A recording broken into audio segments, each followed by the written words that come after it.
रामदास कदम ते तोत्र तर एवढं बोललं मराठ्याच्या विरोधात, मी शहाण नकुली मलाच आहे. तो मराठ्यांचा नेता बच्चू कडू नावाच्या एकमेव वाघानं मराठ्यांची बाजू मांडली. बच्चू कडू सारख्या नेत्याच्या मागे खंबीरपणे उभा राहा. पण सरकार काय कमी नाही भाऊ. नाद नाही करायचा शिंदे साहेबाचा, नाद नाही करायचा देवेंद्र फडणवीस साहेबांचा, आणि अजित दादाचा तर नादच खोळा.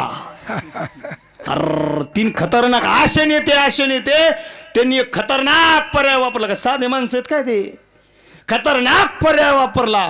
कुत्रे पाठवून जर आपलं काम होत नसेल तर पिसाळ कुत्र पाठवावं लागेल. त्यांनी एक पिसाळ कुत्र पाठवलं. अरे भेटत नाही रे मराठ्यांना, तुम्हाला आरक्षण भेटत नाही. पाहतो वरती, बोलतो खाली. ते डुकरासारखी केस, कुत्र्यासारखं बोलणं. भेटत नाही रे तुम्हाला, तुम्ही मागत असलेलं आरक्षण घटनेच्या चौकटीत बसत नाही, भेटलं तरी टिकत नाही. काय त्या पिसाळ्या कुत्र्याच ना, सदा वरते सदा बके, नुसतं बकत राहण्याचं काम आहे त्याच्याकडं. मला आत्तापर्यंत कळत नव्हतं हा माणूस असं का बोलतो. त्याला पिसाळ कुत्र चावलं, आत्ता परवा माहीत झालं मला. पिसाळ कुत्र, त्याला काजळ्याची भाकर नेऊ द्या कोणी, पिसाळ कुत्र चावलेलं आहे त्याला. आणि सदावर्तेचा आणखी एक गोड गैरसमज आहे. गुणरत्न सदावर्ते एवढा हुशार माणूस आहे, त्यानं गाढवीन पाळलेली आणि ते दररोज गाढविणीचं दूध पितो बरं का बाबा. खोटं बोलणार माणूस नाही मी. गाढविणीचं दररोज दूध पितो आणि त्याचा एक पक्का गैरसमज आहे की गाढविणीचं दूध पिलं की माणसाला बुद्धी येते म्हणतात. ते म्हणतो बरं का, तर दररोज गाढविणीचं दूध पितो महाराज. ते बोलणं ते तर लई डेंजर आहे महाराज. बोलण्याची काही पद्धत असते. फोनवर बोलताना वेगळा संवाद असावा, कीर्तनात बोलताना वेगळी भाषा असावी, खाली बसून गप्पा मारताना वेगळी भाषा असावी. ते फोनवर तसंच बोलत आहे, मीडियाला तसंच बोलत आहे, भाषणात तसंच बोलत आहे. रस्व दीर्घ लय बद्धता काय कळते, व्याकरण काही शिकलं का नाही ते. त्याला वकील कोणी केलं हे मला कळत नाही. याने विद्यापीठात कोणत्या शिक्षण घेतलं असेल. आणि ते मला कमाल कोण्या गोष्टी, ते चष्मा कुठून आणला मला अजून कळलं नाही बाबा. काय ते जसं काय येल्डिंग करून आणला महाराज. बरं ते चष्मा लावला, चष्म्यानं तर सरळ पाहू ना, त्यांनी चष्मा खाली पाहतो ते वर पाहतो. लई डेंजर आहे. तुम्ही सदावर्ती काही म्हणा गाड्या, पण सदावर्ती एवढा खतरनाक माणूस आहे. त्याच्याकडे ज्या तीन गोष्टी आहे ना त्या जगात कोणाकडेच नाही. नंबर 1, माणूस असून कुत्र्यासारखं भुंकणं दुसरं कोणालाच जमलं नाही. नंबर 2, माणूस असून गाढविणीचं दूध पिणारा जगातला एकमेव पठ्ठ्या. आणि नंबर 3, त्याच्यासारखा चष्मा जगात कुठंच पाहायला भेटणार नाही. आणि घ्यायचा असला तर तुम्हाला एडिंग करून बनवून घ्यावं लागेल. पठ्ठ्या नुसतं मराठ्यांच्या विरोधात भुंकण्याचं काम करतो. 14 तारखेला विराट सभा झाली ना, विराट सभा. 14 तारखेच्या विराट सभेबद्दल पत्रकारांनी त्याला विचारलं. त्याच्या पोटात दुखायला लागलं ना. मनोज जरांगे 1.5 कोटी लोक गोळा केली. बातमी टीव्हीवर तीच बातमी, पैसे देऊन मीडिया बातम्या लावत नाही. जरांगे पाटलांना मीडिया सोडत नाही. त्याला विचारलं पत्रकारांनी, मनोज जरांगेच्या सभेला 1.5 कोटी लोक आले होते. मनोज जरांगेच्या सभेला मी जत्रा म्हणून पाहतो. अरे मराठे तुझ्याकडे कुत्रा म्हणून पाहते सदावर्ते. जरांगे पाटला सभेला जत्रा म्हणलं ते, पण महाराज विनाकारण आडवं येत होतो. आरक्षण घ्यायचं की नाही मराठे ठरवतील, द्यायचं की नाही सरकार ठरवेल, आणि टिकवायचं नाही की कोर्ट ठरवेल. मराठ्यांच्या सरकारच्या आणि कोर्टाचा मधला विषय. याचा दुसऱ्या कुत्र्याने भुंकण्याचं काही काम आहे का. विनाकारण आडवा आला, विनाकारण नादे. मराठे कुणाच्या शेपटीवर पाय देत नाही. आणि जे म्हणते शेपटीवर पाय देऊ नका ते जनावर असतात. शेपटी कोणाला असतात, जनावर. हा, मराठे कुणाच्या शेपटीवर पाय देत नाही. पण मराठ्यांच्या नादाला लागला तर मराठी आडवा फाडल्याशिवाय राहत नाही. हा मराठ्यांचा इतिहास आहे. विनाकारण नादी लागला महाराज पिसाळलेला कुत्रा. मग मराठ्यांचे पोरं कुठपर्यंत शांत राहतील. 3 पोरं गेले मुंबईमध्ये, धाड धाड धाड फोडल्या ना त्याच्या गाड्या. नुसता फोन लावला तर जसे त्याला 100 इंचू चावल्या असा उड्या मारतो तो. त्याच्या गाड्या फोडल्यावर एवढी तळपायच्या मस्तकाल गेली. त्याच्या वरून खाली आला बो घरातून, असा पिसाळ्या कुत्र्यासारखा भुंकायला लागला. अरे मनोज जरांगेला तात्काळ अटक करा. मनोज जरांगेच्या मुसक्यावळा. या मनोज जरांगेमुळे पोलीस धारातीर्थी पडले. मनोज जरांगेला तात्काळ अटक करा. अरे सदावर्त्या, तू मंगेश साबळे नावाच्या मराठ्याच्या साध्या सरपंचाला अटक करू शकला नाही, मनोज जरांगे पाटलाला का अटक करशील? काय महाराज नुसतं भुंकायला पैसे घेऊन भुंकणं, सुपारीखोर माणसं महाराज. हा पैसे घेतले की भुंकायचं. मनोज जरांगेच्या मुसक्या आवळा मनोज जरांगेला अटक करा. हा गाड्या फोडल्या, दुसऱ्या दिवशी गार झाला बुवा. पत्रकारांनी त्याला विचारलं मनोज जरांगेबद्दल तुमचं काय मत आहे? कधी गाड्या फोडल्यावर दुसऱ्याची. मनोज जरांगे माझा काही आकस नाही. खाली स्वर आला त्याचा. मनोज जरांगे माझा भाऊ आहे. सदावर्ते साहेब तुम्ही तर काल मनोज जरांगेच्या सभेला जत्रा म्हटली. हो, मनोज जरांगेच्या सभेला मी जत्रा म्हणलो कारण मी गावाकडे जातो. आमच्या गावाकडे जत्रा भरते, ती महादेवाची जत्रा असते. जत्रेत गेलं की जत्रेत देव असतो महादेव, मी त्या महादेवाचं दर्शन घेतो. मनोज जरांगे मराठ्याचा देवच आहे ना. दुसऱ्या दिवशी सदावर्ते तुझ्या निस्त्या गाड्या फोडल्या, तू जरांगे पाटलाला देव म्हणायला लागला. मनोज जरांगे पाटलाच्या या मर्द मराठ्याच्या मंगेश साबळेच्या तावडीत जर तू सापडला असताना जरांगे पाटला पुढे लोटांगण तुला घालावं लागला असतं. विठाला विठाला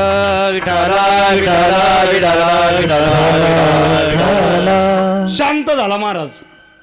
पण किती दिवस शांत राहिला? 8 दिवस. पण कुत्र्याची शेपूट नळीत घातली तरी हा जित्याची खोड मेल्याशिवाय. पुन्हा म्हणे मराठा आंदोलनाच्या विरोधात मी हायकोर्टात जाणार. जाय रे बाबा, कुठं जायचं जाय, कुठं नादी लागत त्याच्या. ते हायकोर्टात गेलं गायबच झालं बा. 8 दिवस झाले सदावर्तेचा पत्ता नाही. बरं ते शांत झालं, पण त्याचे कार्यकर्ते शांत. त्याला कार्यकर्ते आहेत, मला माहीत नव्हतं त्याला कार्यकर्ते. 2-3 दिवस त्याच्या कार्यकर्त्यांनी एवढं परेशान केलं हो मला. नुसते फोन आमच्या साहेबाबद्दल बोलणं. म्हटलं कोण तुमचा साहेब? ते म्हणजे ॲडव्होकेट गुणरत्नजी सदावर्ते. तो बाप हे करे म्हणलं देव. मला काय धमक्या देतो साहेबाबद्दल बोलू नको. तू कोण? ते म्हणे मी त्यांचा कार्यकर्ता. म्हणतो त्या बापाला मला सांग फोन करायचं. मराठे तुझ्यासारख्या लुंग्या सुग्याला घाबरत नाही.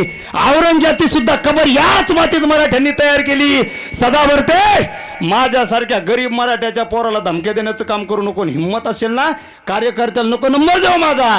तुला मी फोन करतो, माझा फोन उचल. हरामखोर माझे फोन ब्लॅकलिस्ट मध्ये टाकतो, कार्यकर्त्याला माझे नंबर देतो. सदावर्ते असा आहे, सुपारीखोर माणूस आहे तो. आणि गोरगरीब लोकांच्या टाळूवरचं लोणी खाणारा माणूस आहे. एसटी कर्मचाऱ्याच्या संपाचं नेतृत्व केलं. कर्मचाऱ्याकडून 4-4, 5-5 हजार रुपये गोळा केले. 32 कोटी रुपये जमा केले त्यांनी. ही लागली त्याच्या मागे ईडी. गायब 8 दिवस झाले. मराठ्यांच्या नादाला लागू नको. आतापर्यंत मराठ्यांना जो जो आडवा आला त्या सगळ्यांना आडवा करण्याचं काम मराठ्यांनी केलेलं आहे. बरं ते सदावर्ते सोडाव. मराठ्यांचेच नेते मराठ्यांच्या विरोधात. ते कोकणातले नेते आपले माजी मुख्यमंत्री काय नाव राणे. मग ध्यान तर राहत नाही नाव. आपला विषय नाही नव्हतो. आता या आरक्षणामुळे बोलायला लागायला. नारायण राणे मनोज जरांगे म्हणतो मी समाजाचं नेतृत्व करतो. तुझी उंची किती? तू बोलतो किती? राणे साहेब तुमचे 2 पोरं तुम्ही एकावर एक उभे राहिले तरी जरांगे पाटले की उंची होणार नाही तुमची. काय बरं बरं बोलण्याची काही पद्धत आहे. मी 96 कोळी मराठा आहे.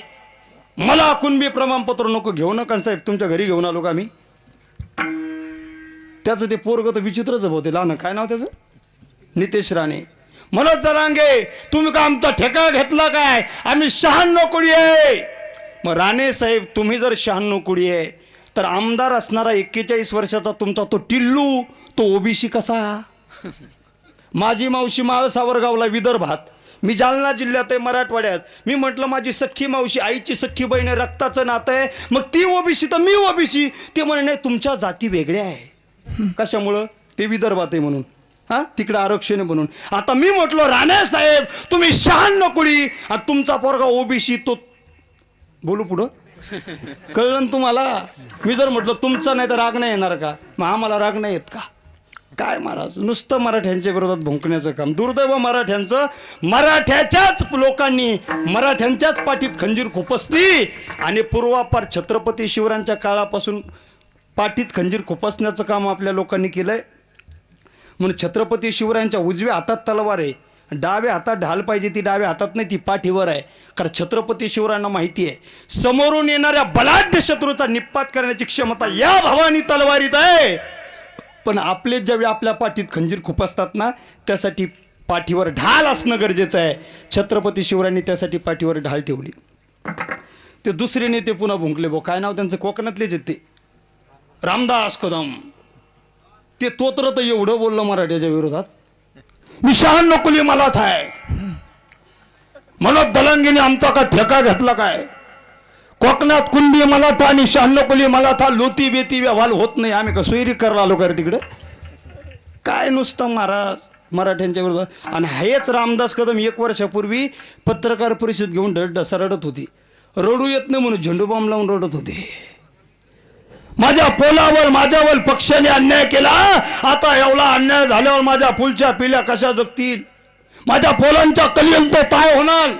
रामदास कदम, तुमच्यावर पक्षाने थोडा अन्याय केला तर तुमच्या कोट्याधीश असणाऱ्या पोरांचं कसं होणार. तुम्ही म्हणत होता गोरगरीब मराठ्यांची लेकरं आरक्षणासाठी आत्महत्या करायला लागली, या लेकरांचा विचार तुम्ही कधी करणार आहात की नाही.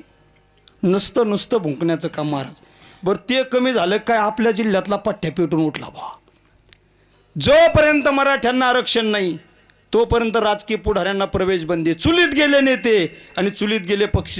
मराठा आरक्षण एकच मिशन, मराठा आरक्षण एकच नेता मनोज जरांगे पाटील. आमच्या पोरांनी गावोगावी बॅनर लावली. हां, एक पठ्ठ्या म्हणे बॅनर काढ, आमचा नेता येणार आहे. जरांगे पाटलांनी सांगितलं का बापाचं गाव आहे का रे. मराठ्यांच्या पोरांनी लावलेलं बॅनर, ज्या बॅनरवर शिवछत्रपतीचा फोटो आहे, शंभूराजांचा फोटो आहे, राष्ट्रमाता जिजाऊंचा फोटो आहे, कोट्यावधी मराठ्याच्या दैवताचा जरांगे पाटलाचा फोटो आहे, ते बॅनर फाडण्याचं काम यांनी केलं. नुसतं बॅनर फाडलं नाही, मराठा आरक्षणाच्या चळवळीत जरांगे पाटलाचा पाठिंबा देणाऱ्या मराठ्यांच्या पोरांवर कुऱ्हाडीनं वार करण्याचं काम केलं. काय नाव त्या पठ्ठ्याचं, रावसाहेब दानवे, खासदार आपले, हिंदुत्ववादी खासदार. मराठ्यांच्या पोरांचा वापर तुम्ही करता आणि तुमच्या राजकीय स्वार्थासाठी मराठ्यांच्या पोरांच्या डोक्यावर कुऱ्हाडी चालवण्याचं काम करता. याद राखा, गाठ आमच्याशी आहे. जरांगे पाटलांनी सांगितलं आता नादी नाही लागायचं त्यांच्या, उत्तर देऊ योग्य वेळी. 24 डिसेंबरला मराठ्यांना आरक्षण भेटणार आहे, तोपर्यंत शांत राहायचे. मग एका एकाचा हिशोब घेऊ. विठाला विठाला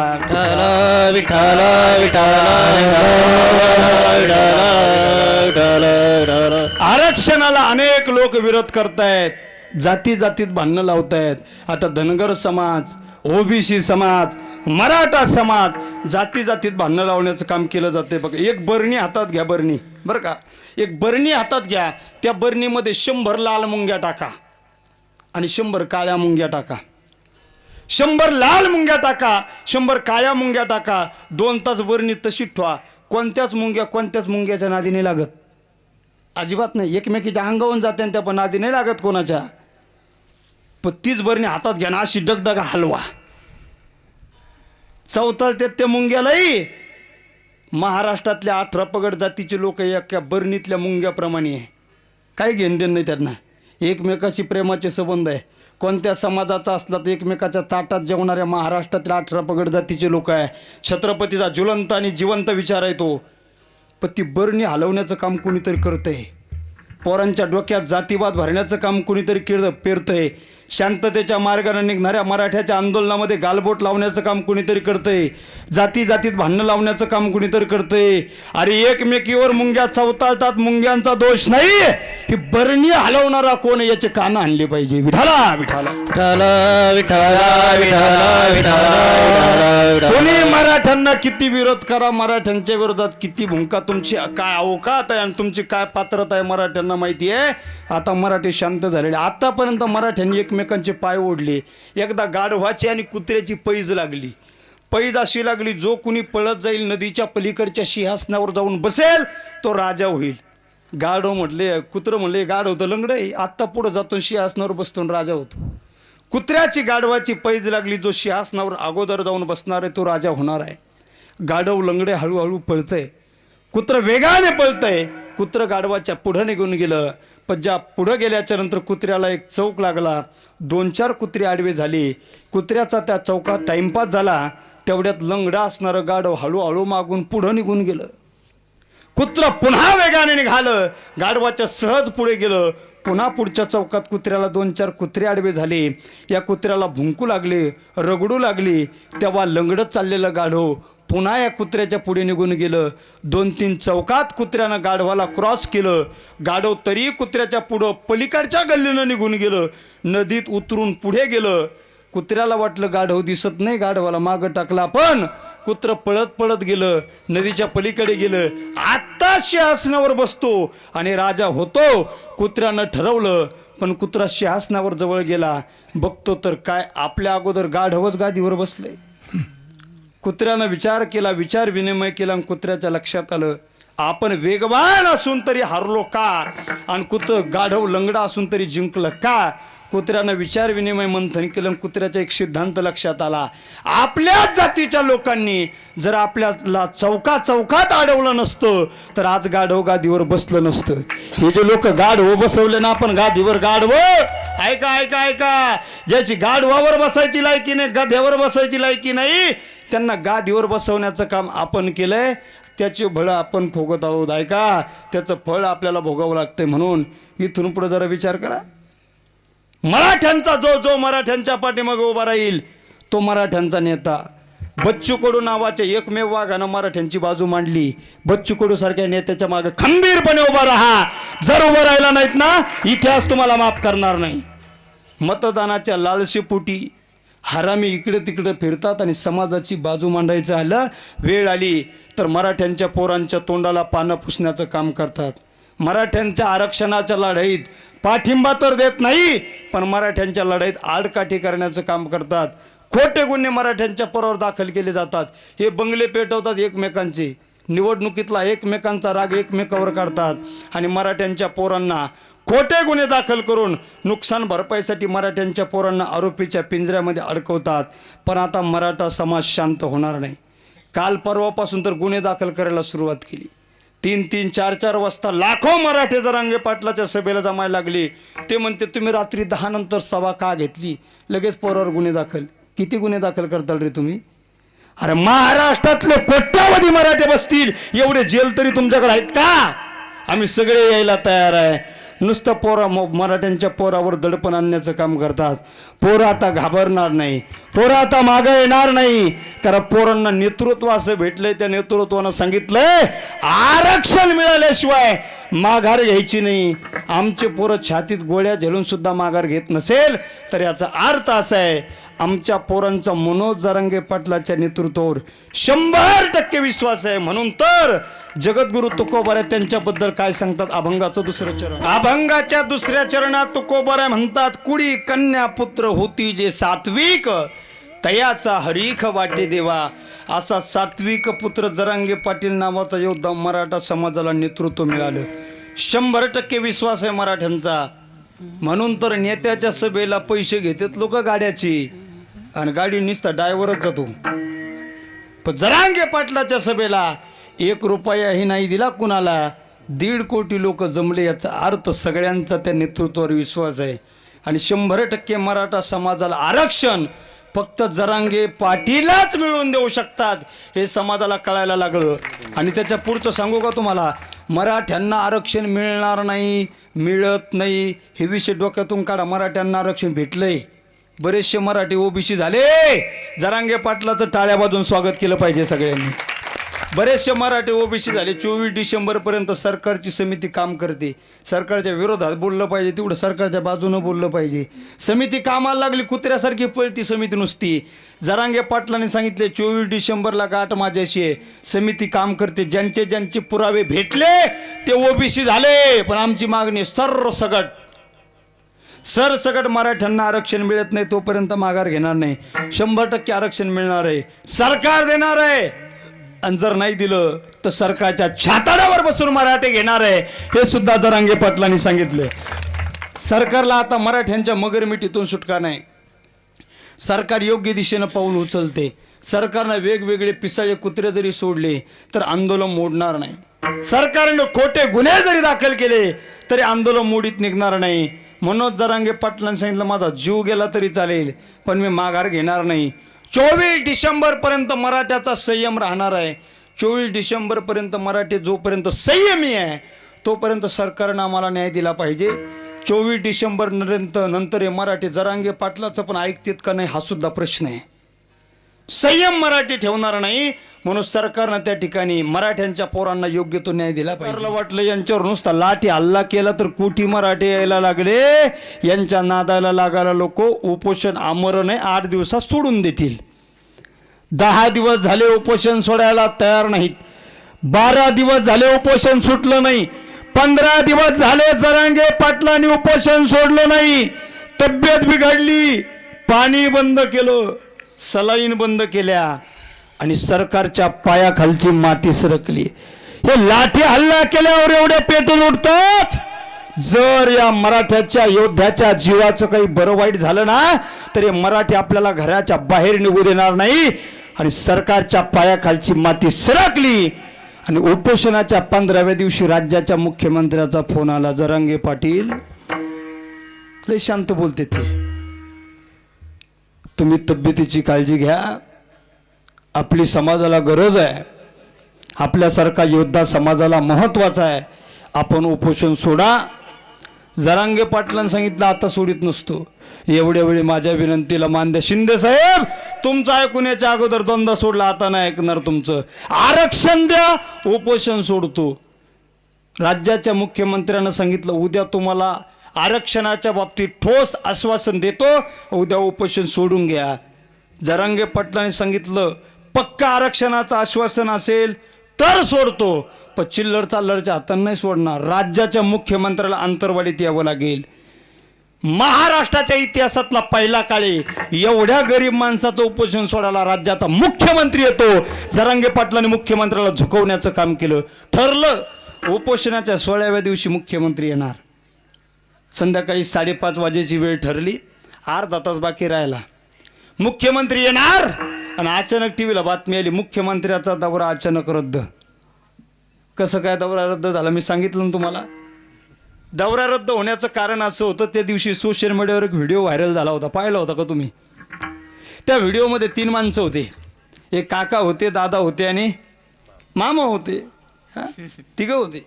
काका होते, दादा होते, मामा होते. कळालं नाही तर पुन्हा सांगतो. ठाण्याचे काका होते, बारामतीचे दादा होते, नागपूरचे मामा होते.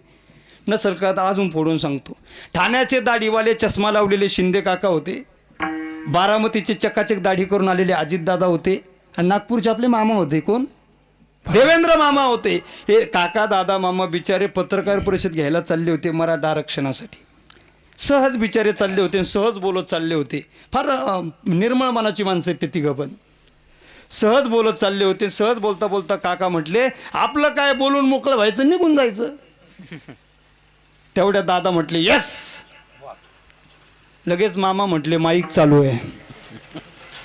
काका दादा मामानं सहज साधलेला संवाद व्हिडिओमध्ये रेकॉर्ड झाला आणि महाराष्ट्रातील मराठ्यांच्या प्रत्येक पोराच्या मोबाईलमध्ये पोहोचला. आणि आमच्या आरक्षणाच्या बाबतीत त्यांची काय भावनिकता आहे हे मराठ्यांच्या पोरांना कळालं. इकडे एक बोलतात, तिकडे एक बोलतात. आमच्या समोर देव म्हणतात आणि तिकडे म्हणतात बोलून मोकळं व्हायचं, निघून जायचं. नुसतं देऊ नका आरक्षण. तुम्ही जसं बोलून मोकळं झाला, मराठा तुम्हाला कोलून मोकळं झाल्याशिवाय राहणार नाही. इथून पुढचा काळ गाठ तुमची मराठ्यांशी आहे. आणि याच गोष्टीमुळे मुख्यमंत्र्याला पाय लावून पळावं लागलं. जरांगे पाटील म्हटले या, पाठीमागून वार करणारे मराठे नाहीत, या, इथं काही अडचण नाही. उपोषणाच्या 17व्या दिवशी आले, आश्वासन दिलं, उपोषण सोडलं आणि जरांगे पाटलांना सांगितलं जर कायद्याच्या चौकटीत बसावं असं आरक्षण तुम्हाला पाहिजे असेल तर किमान 30 दिवस द्यावे लागतील. जरांगे पाटील म्हणे 40 घ्या, पण 40व्या दिवशी आरक्षणच द्यावं लागेल. 40 दिवस झाले, आरक्षण दिलं नाही. पण त्याच्या अगोदर एक घटना घडली. जरांगे पाटलांनी बैठक घेतली. सरकारनं 30 मागितले ना, तिथून पुढे आपण सरकारला 10 दिवस जास्त दिले. सरकारला दिलेले बोनस 10 दिवस राहिले, त्याची आठवण सरकारला करून देण्यासाठी आपल्याला 14 तारखेला मोठी सभा घ्यायची अंतरवालीत. 100 एकरचा कानाकोपरा गच्च भरला पाहिजे. जरांगे पाटील म्हटले बा. त्या दिवशी मी त्याच बैठकीला होतो, त्यांच्या मांडीला बसलो होतो. माझंच कीर्तन अंतरवाडीत होतं. जरांगे पाटलांनी सांगितलं 14 तारखेला 100 एकरमध्ये सभा झाली पाहिजे, एक कोपराही शिल्लक नाही राहिला पाहिजे. मराठे कामाला लागले आणि जरांगे पाटील दुसऱ्या दिवशी बदलले, म्हणजे 200 एकरमध्ये सभा झाली पाहिजे. कारण मराठा एकत्र येत नाही आणि आला तर बसायला जागा पुरत नाही. हा मराठ्यांचा इतिहास आहे. 200 एकरची तयारी होऊ लागली. सभेचा दिवस जवळ आला. 350 एकरचं रान तयार करण्यात आलं आणि जरांगे पाटलांनी सांगितले 14 तारखेला तयार केलेल्या ग्राउंड मधील एक कोपराही शिल्लक राहता कामा नये. लाखोच्या संख्येने उपस्थित राहा. जरांगे पाटील तुम्ही तयार केलेलं मैदान 14 तारखेला गच्च भरावं असं म्हणत होता. ते मैदान 13 तारखेला आदल्या दिवशी गच्च भरलं आणि महाराष्ट्रातील कोट्यावधी मराठे सराटे अंतर्वालीला आले. 1.5 कोटी मराठ्यांची विराट सभा अंतर्वालीत झाली. अशी सभा महाराष्ट्रात नाही, भारतात नाही, जगाच्या पाठीवर एवढे लोक एकत्र करण्याचं सगळ्यात मोठं काम आतापर्यंत फक्त मनोज जरांगे पाटलाला करायला जमलं आणि इतिहास जरांगे पाटलाच्या विराट सभेने घडवला. त्या सभेनंतर कोणत्याच पक्षाचा पुढारी 2 दिवस झोपत नव्हता. ते पुन्हा पुन्हा भाषण पाहत होता. आतापर्यंत कोणत्याही पक्षाच्या पक्षप्रमुखाला कोणत्याही राज्याच्या मुख्यमंत्र्याला पंतप्रधानाला एवढे लोक जमवता आले नाही, पैसे देऊन जमवता आले नाही. तेवढे कोट्यावधी मराठे जरांगे पाटलांनी एकत्र करण्याचं काम केलं. सरकारनं मागितलेले 40 दिवस संपले तरी आरक्षण दिलं नाही. सरकारनं दिलेला शब्द पाळला नाही, पण जरांगे पाटलांनी दिलेला शब्द पाळला आणि सांगितलं 40 दिवसात का आरक्षण मिळालं नाही तर मी 41व्या दिवशी आमरण आणि कठोर उपोषणाला बसेल. शब्दाप्रमाणे जरांगे पाटील उपोषणाला बसले. 8 दिवस उपोषण चाललं. 8 दिवस तब्येत बिघडली. कठोर उपोषण होतं. 4-5 पट्टे आले हो तिथं. कोणी डोळा मारतय, कोणी खुनाखानी करतय. जरांगे पाटलाचं उपोषण सोडलं. आता वेळ मागितली 24 डिसेंबर पर्यंतची. 24 डिसेंबर पर्यंतची वेळ जरांगे पाटलांनी दिली. हे पट्टे इथून घरी पोहोचले आणि लगेच म्हणे 2 जानेवारी वेळ जरांगे पाटलांनी दिली. किती बदलतात ही माणसं महाराज. जरांगे पाटलांनी सांगितलं 24 डिसेंबर दिलेली शेवटची वेळ, याच्यानंतर वेळ वाढवून दिली जाणार नाही. जर 24 डिसेंबरला आरक्षण दिलं नाही तर त्याच्यानंतर महाराष्ट्रातले कोट्यावधी मराठे मुंबईत येऊन धडकल्याशिवाय राहणार नाही. आता जरांगे पाटलांनी सांगितल्याप्रमाणे 24 तारखेनंतरची मुंबईला जाण्याची तयारी आपण केली पाहिजे. आंतरवाली 1.5 कोटी आले होते, मुंबईत 3 कोटी येणार आणि जगाच्या कानाकोपऱ्यात पुन्हा मराठी इतिहास घडवणार. विठाला विठाला विठाला विठाला विठाला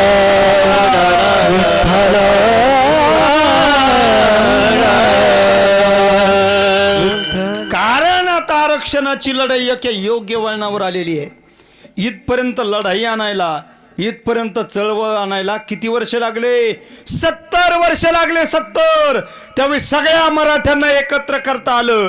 70 वर्ष ज्या चळवळ उभा करण्याकरता लागले, ही चळवळ आम्ही अशी तशी फुटू देणार नाही. ही चळवळ अखंड आम्ही ठेवणार आहे. आतापर्यंत मराठ्यांची चळवळ टिकली नाही याचं कारण मराठ्यांच्या चळवळीला नेतृत्व नव्हतं. आता जरांगे पाटलाच्या माध्यमातून चांगलं नेतृत्व मिळालेलं आहे. पण यांची पोटदुखी काय? गरीब आहे. 2 चक्कर म्हणते जरांगे पाटलाला जमीन. 1.5 कोटी लोकांना गोळा करतो, यांचं पोट नाही दुखणार तर काय? मनोज जरांगे जरी गरीब असला, जरी कोट्यावधी लोक गोळा केले असले तर या मनोज जरांगेचं आंदोलन आपण मॅनेज करू. 2 एकरवाला माणूस आहे, त्याला पैसे देऊ. सरकारनं आंदोलन मोडीत काढण्याकरता वेगवेगळे प्रयत्न केले. पहिला पर्याय वापरला मॅनेज करण्याचा. एक जण म्हणे तुमच्या कानात थोडं बोलायचंय. पाटील म्हणे कानात कुजबूज करू नका, जे बोलायचं सगळ्या मराठ्यांचं पुढे बोलायचं, अजिबात कानात कुजबूज करायची नाही. एक जण म्हणे आपण जरा बाजूला बसू आणि चहा वगैरे घेऊ. अजिबात नाही, मी कोपऱ्या कापऱ्यात येत नसतो. जरांगे पाटलांनी प्रत्येकाला शांत करण्याचं काम केलं. अरे हा जरी गरीब असला, माणूस जरी फाटक्या कपड्याचा असला ना तर माणूस स्वाभिमानी आहे, हे सगळ्यांना जरांगे पाटलांनी दाखवून दिलं. आणि आरक्षणामध्ये मॅनेज करण्याचा प्रयत्न जरांगे पाटलाला झाला, तो प्रयत्न त्यांनी यशस्वी होऊ दिला नाही. दुसरा पर्याय वापरला त्यांनी. जाती जातीत भांडणं लावायचे. जाती जातीत भांडणं लावले की मराठ्याचं आंदोलन मोडतंय, आंदोलन तुटतंय, फुटतंय. आरक्षणासाठी पुन्हा काही लढाई उभी करत नाही. जाती जातीत भांडणं लावण्याकरता अनेक कुत्रे त्यांनी समाजामध्ये पाठवले. पण महाराष्ट्रातील 18 पगड जातीचे लोक मराठ्याच्या आंदोलनात सहभागी आहे. सगळ्या जातीच्या लोकांना वाटतं मराठ्यांना आरक्षण भेटावं, म्हणून तर धनगर समाजाच्या बांधवांना सराटी अंतरवालीत स्वतःच्या उभ्या पिकात नांगर घालून अंतरवालीच्या सभेला जागा करून दिली. म्हणून तर बौद्ध समाजाच्या माणसानं पिकाची नासधूस करून आपली जमीन अंतरवालीच्या जरांगे पाटलाच्या सभेकरता 14 तारखेला दिली. सगळ्या जातीचे लोक मराठ्यांच्या सोबत आहे, म्हणून तर मुसलमानाची पोरं मराठ्याच्या लढाईमध्ये त्या आंदोलनामध्ये पाणी आणि नाश्ता वाटप करत होती. सगळ्या जातीच्या लोकांना वाटतं मराठ्यांना आरक्षण भेटावं, पण सरकारला वाटतं यांनी जाती जातीत भांडावं, एकमेकाचे डोके फोडावे. जाती जातीत भांडणं लावण्याचा दुसरा पर्याय सरकारचा फसला. भांडणं लावायला जे कुत्रे पाठवले होते ते कुत्रे शांत झाले. कारण मराठा असा समाज आहे, मराठ्याला कुत्रा भुंकला तर भाकरीचा तुकडा टाकून मराठे पुढे जातात. तसे सगळे कुत्रे शांत करण्याचं काम मराठ्यांनी केलं.